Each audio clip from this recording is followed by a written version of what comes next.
Alright, so I'm going to work on another method of solving for an unknown now. I've got the same problem as I did in my last one. I've got something over 5 divided by 4/9 equals 9/10.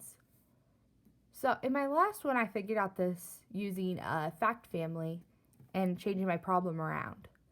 This time, I'm going to use this strategy of trying to look at it as a normal division problem and just keep my box in it. So when I do that, I know that I should start with KFC model for dividing it. So if I'm going to just try and divide this and pretend like that was a number, I want to be able to keep, flip, and change to solve it.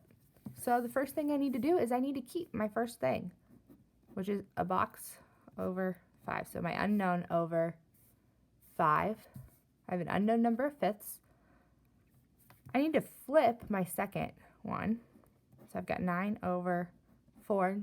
Switched my numerator and my denominator. And now I just change my sign. Okay, and I know that this equals 9/10. For me, this is hard to look at when it's like this because I know I can multiply across the top. So I like to just draw it like this and say this is the box times 9. And this is 5 times 4 down here. Okay, and so I know that this is 9/10. Now, I know that if I have something on the top of the fraction on both sides, I can get rid of it. So I can get rid of this 9 on this side and get rid of the 9 on this side.